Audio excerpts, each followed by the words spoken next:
बिल्कुल आपने सही कहा। और हरिशंकर जी आपके पास आता हूँ। ओम जी ने कहा कि अखबार पढ़ने को मन नहीं करता आजकल, क्योंकि ऐसा लगता है कि वो सारे हिंदी के अखबारों में तो आजकल राम कथा चल रही है, टॉप से लेके नीचे तक। लेकिन महाराष्ट्र में ऐसा नहीं है सर। महाराष्ट्र में आते ही वायु बदल जाती है, हवा बदल जाती है।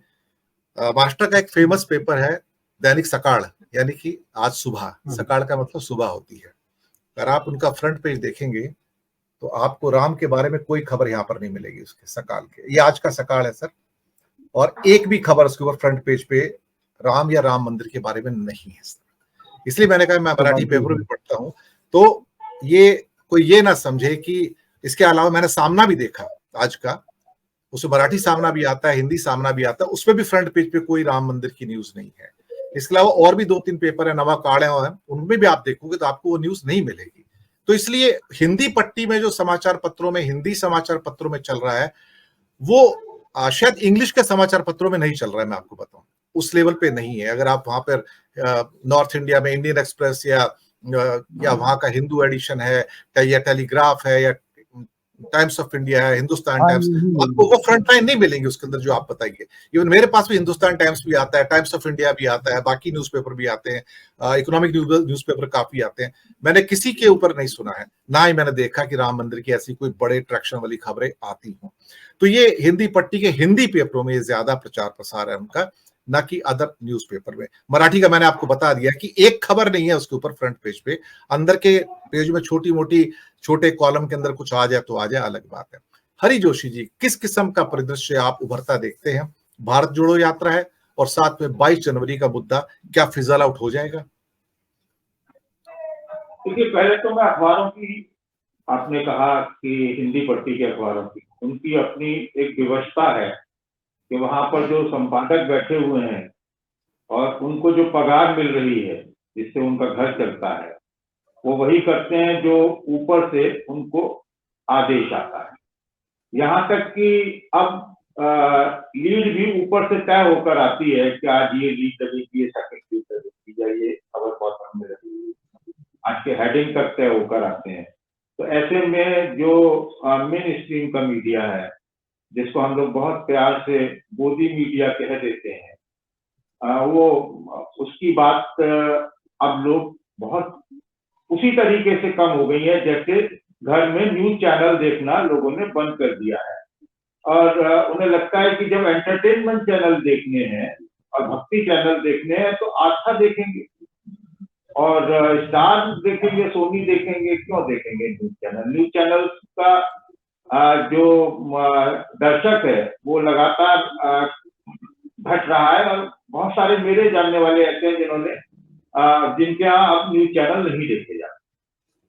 तो ये इस बात का प्रतीक है कि आम आदमी जो है, इसमें जो समझदार आदमी है, वो सारी बातें समझ रहा है, वो अखबार को भी समझ रहा है, उसकी खबरों को भी समझ रहा है, वो झूठ और सच में फर्क करना भी जानता है। क्योंकि जो अखबार पढ़ता है वो कम से कम इतना व्यक्ति वो समझदार है कि वो सही और गलत में विभेद कर सकता है। विचारक है वो, मतलब हम लोग विचारक नहीं है, वो विचारक है। और दूसरी बात है कि राम का नाम जो है वो व्हाट्सएप यूनिवर्सिटी के जो डिग्री होल्डर्स हैं उनमें वो जो चल रहा है, उसमें भी देखिए बहुत सारी चीजें जो हैं वो अर्थ से चलती हैं। और ये जो ट्रोल चल रही हैं, ये 2-2 रुपए की ट्रोल है। लेकिन मैं जानता हूं कुछ ऐसे लोग हैं जो सिर्फ जिनको मंथली एक फिक्स अमाउंट मिलता है। ऐसे मेरे शहर में ही कम से कम मैं 100-150 लोगों को जानता हूं, मतलब है एस्टिमेट है, मैं ऐसे 5-7 लोगों को तो जानता हूं बहुत नजदीक से, और वो बताते भी हैं कि क्या बुराई है इसमें जब हमको बैठे हुए 10,000 रुपया महीना मिल जाता है। हमें तो अपनी दुकान पर बैठना ही है, मोबाइल रिपेयर करना है या स्टेशनरी बेचनी है तो हमको मिल जाता है। तो ये एक ये इस तरीके से चल रहा है। इसका काउंटर अभी फिलहाल किसी के पास है नहीं।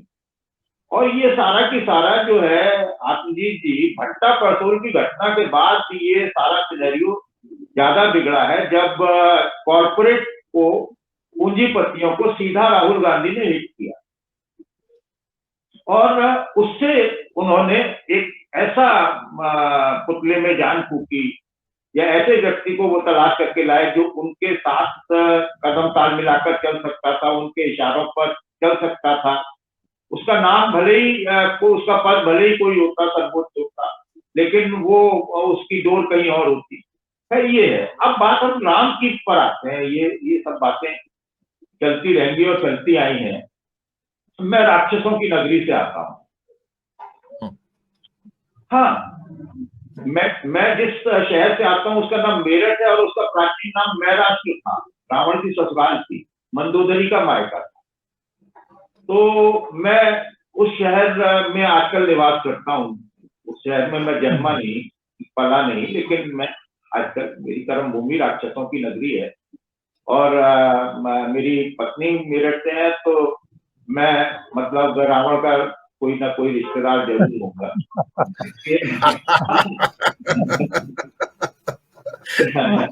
आजकल वैसे भी राक्षस वर्ड बहुत लोग यूज कर रहे हैं, नेता लोग यूज कर रहे हैं। अभी मैं नाम नहीं लेना चाहता, जाने दीजिए किसके लिए यूज कर रहे हैं वो भी नहीं कहना चाहता मैं।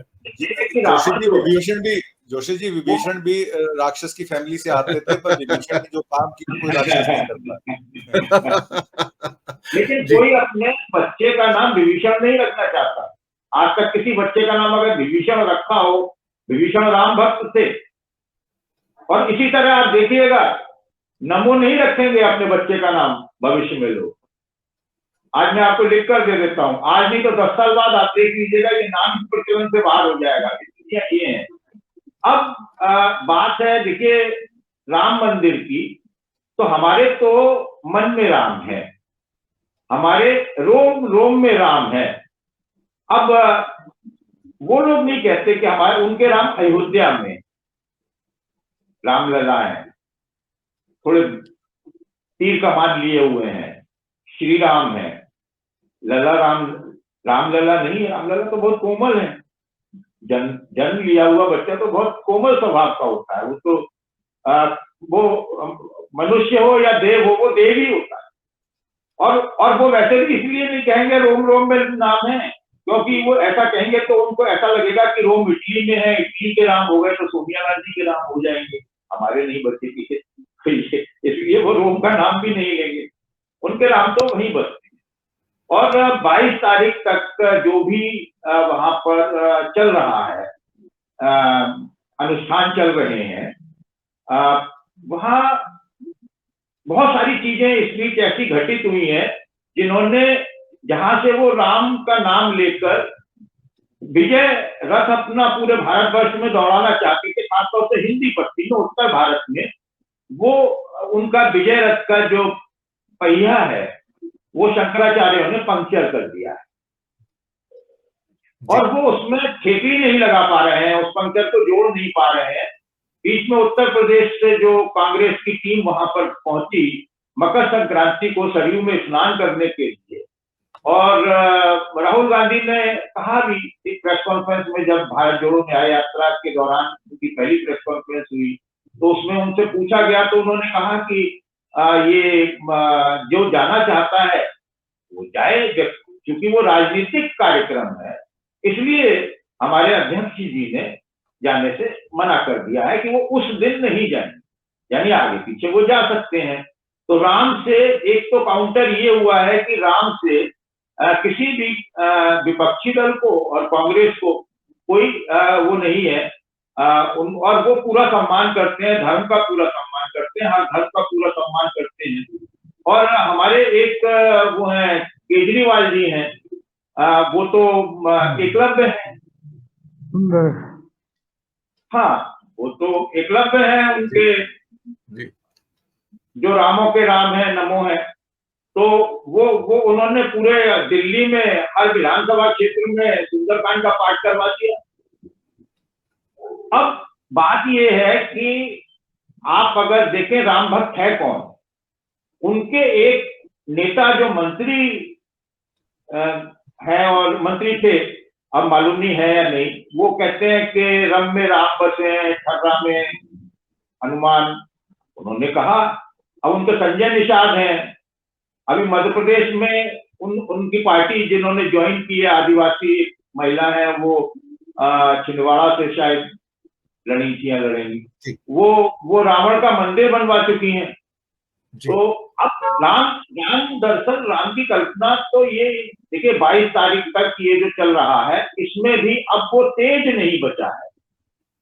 इस तेज को, इस मतलब वो जो जैसे सूर्य चमकता है उसके बीच में जो बादल आ जाते हैं, वैसे वो बादल आ गए हैं, ग्रहण आ गया है। और अब वो ये भी बात हो गई है कि विवाहित व्यक्ति ही वहां पर पूजा अनुष्ठान कर सकता है, तो उसका भी वो दूसरे व्यक्ति मुख्य यजमान बन गए हैं। अब लेकिन इतना जरूर कहा जा रहा है, अभी एक खबर आई थी कि रामलला की जैसे ही मोदी जी पट्टी हटाएंगे तो उनको मोदी जी के दर्शन होंगे, मोदी जी को देखेंगे यानी दर्शन होंगे उनके। तो मतलब है ना, तो एक तो ये कि मतलब प्राण प्रतिष्ठा की बात है, प्राण प्रतिष्ठा हम मानव की क्या हैसियत है, मनुष्य की क्या हैसियत है, मेरी क्या हैसियत है, ये अनुष्ठान है। देखिए ऐसा है कि गृह प्रवेश जैसा है, आप उसको कुछ भी कहिए। और जो